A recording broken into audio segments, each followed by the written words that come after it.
day 3 of practice this fall so far. How are you feeling? And kind of looking back to last season, how do you feel like you've kind of evolved this group? I think we put a lot of work in. Sorry to cut you off there. I think we put a lot of work into this offseason in terms of our preparation, advancing our knowledge of the scheme.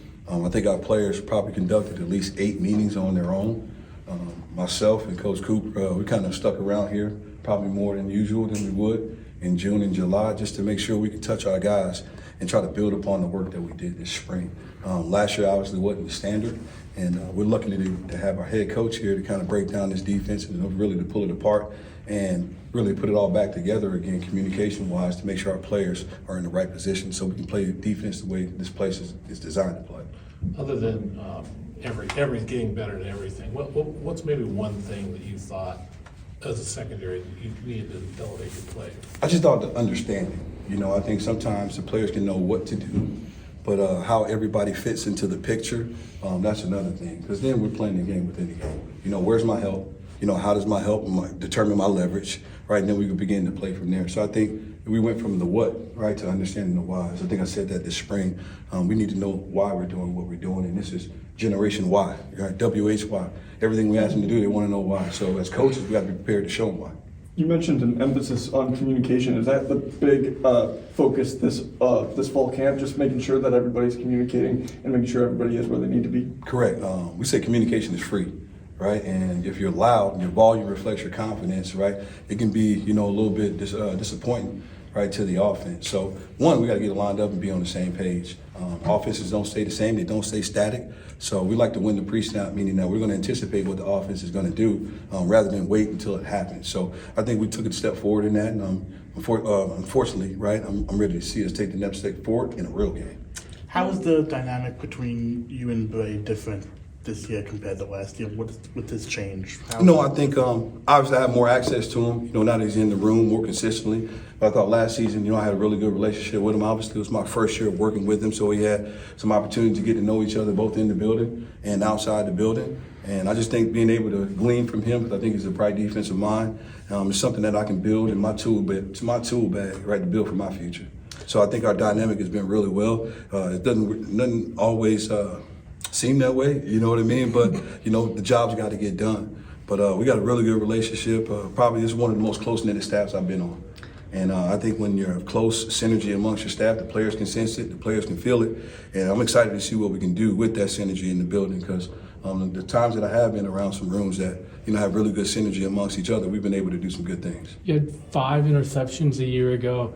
As you look to create more turnovers, is that something you look to do directly, or do you see that as a byproduct of doing everything else right? For us, we like to say that we have 4 P's of takeaways. One being preparedness, right? If you're prepared, you know what to do, you can anticipate what's coming at you. The next one is physicality. If you arrive there for physicality, right, we got an opportunity to discharge the ball, right? The next thing we want to have, right, is purpose, right? We want to get there with a purpose. And more importantly, our calling card as a defense will be our pursuit. So we need population, meaning we need hats to the football. That's how we do it, right? If we prepare, we play physical, we have a purpose, right? And then we get there with population and get hats to the ball, right? I like opportunities to get even more. In terms of catching the football, I think it's an opportunity for us to just understand what we do, right? It goes back to the preparation. If I'm thinking, I'm unsure, right, of what my assignment is, I'm a little bit less, right, aggressive, right, in terms of my coverage and transitioning and making plays. So I think overall, right, we've taken a huge step forward. I don't like to talk about last year, that wasn't the standard, but we're light years ahead. You mentioned standard. If you could put it into words, what is the standard that you're trying to set here? I think for us, man, we want to do more, right, with less in terms of our mentality. This program has always been blue collar. It's something when I've been a part of other programs, I hated it. Right, so we always want to model that standard. That the defense, right, is the system, it's the standard of this program, and the rest of everybody else in the program will follow. So it starts with attention to detail, right? It starts with physical play, right? Understanding that this game is going to be physical, and we play a physical brand of defense. If you don't like physicality, don't come to Oregon State. And no matter what, right, we overcome adversity and we finish. So I think those principles in our culture that's been reinforced over the offseason, I think we're going to see some of that, right, when the rubber meets the road on the field. A year ago, Kobe Singleton came in with a lot of experience. Was he did he miss most of the year because of injuries, or was it just didn't fit in? Yeah, I usually let Coach Brady kind of speak to the injury situation, but obviously Kobe did have an opportunity to come here from Liberty. He's played a lot of football. We play a different system here, so I think adjusting a little bit to that system kind of took a little bit of time.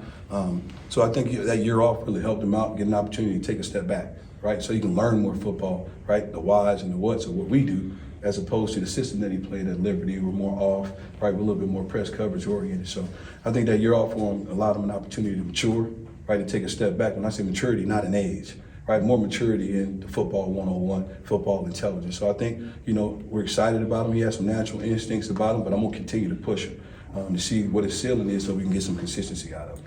Talk a little bit about Trey Glasper, what you've seen from him. Obviously, just a young guy, impressed in spring, and early on, from what we can see, looks to be kind of carrying that same bar here in fall camp. Yeah, I think Trey is who we thought he was.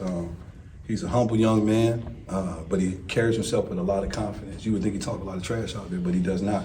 But we target those guys in our program, those guys who have humility, right? Maybe under the radar. He was a kid in recruiting, right? I was nervous every week, because he's such a good defensive back, but he also is a really good receiver, and he had offers at wide receiver as well. So we're happy that he got here early. Rick got an opportunity to get in the weight room, got an opportunity to really get into our system.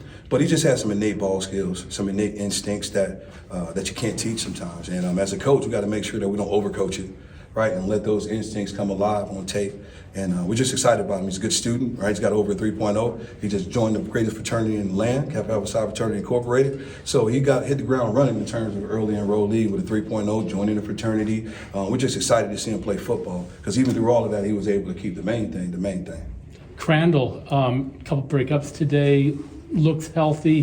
What do you see from him? Man, he's a bell cow. I think the more time that he stays, or more time that he spends here in Corvallis, I think he gets more and more comfortable.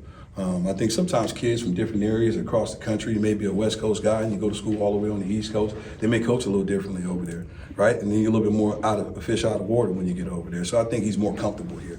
He's got a skill set in terms of speed to kind of stay on top of routes, but he has a quiet confidence about himself. Kind of struggled early, right? Going from a semester school, right, to a quarter school, you got to hit the ground running academically. So I think early in spring that kind of clouded him a little bit, because he needed to catch up academically, being a 10-week quarter versus a 16-week semester. But I think once he got his grades in line, right, and adjusted to, right, the 10-week quarter, man, he started to lock in, started to settle in, fitting in with the guys. We love him. We're grateful to have him, man. He's going to make some plays for us. We're hopeful of that. What's the divide and conquer been like between you and Coach Cooper? I think it's never division, right? It's never division, man. It's two guys, one voice. And I think in the secondary, we've done a really good job of making sure that he and I are on the same page. He does a really good job of challenging myself.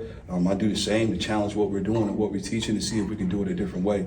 So to have two guys in there that have the synergy, man. Many people don't know Coach Cooper's father is one of my greatest mentors. And if you got a good relationship with the guy that's working next to you, it's really easy. So I've got a personal obligation to make sure, Coach Cooper and I have a great understanding, a great relationship, because it's bigger than football when it comes to us, when it comes to his last name. So he's been doing a great job. He's a bright coach. He's not an up-and-comer, right? He's right here, right now. He's doing good things for us. You've got a lot of experience on the back end at the safety. The tight end coaches are always saying they want to get as many tight ends on the field as they can. Do you feel the same way about that safety group that you've got, and how do you handle the rotation you've got back there? Correct. I think with 12 football games, man, the days of playing every single snap are over.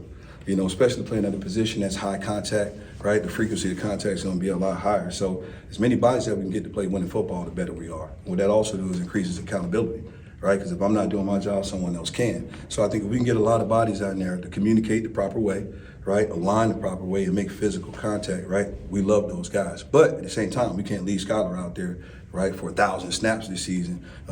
We don't want to have diminished returns, right, towards the end of the season. So we got a lot of guys working in there, whether it's Jaheim, Skylar, whether it's Tyrese Ivy, getting a little bit of help from Tajay Hopper. It was good to see Harlem Howard back on the field again.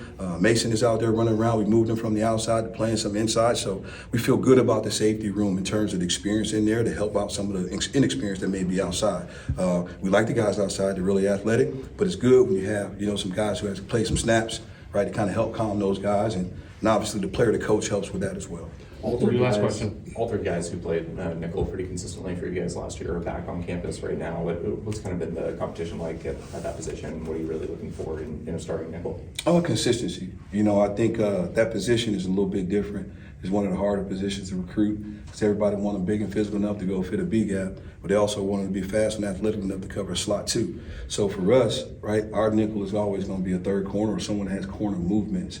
So we recruit to this now. We want to recruit 5 defensive backs to put on the field at a time. We don't care what position they all play. If you're the third best corner, but the 5th best DB, it's up to Coach Cooper and myself to kind of figure the pieces out to make sure the best 5 are on the field. If we recruit that way, right, we got to make sure we exemplify that right when they get here. And that's been a good process for us. That's why we all move to meet together. Right, that way, if I need to move Harlem, right, to nickel, he knows the situation. If I need to move Tyrese to corner, he knows the situation because we're all in there together. And again, there's 2 people with 1 voice.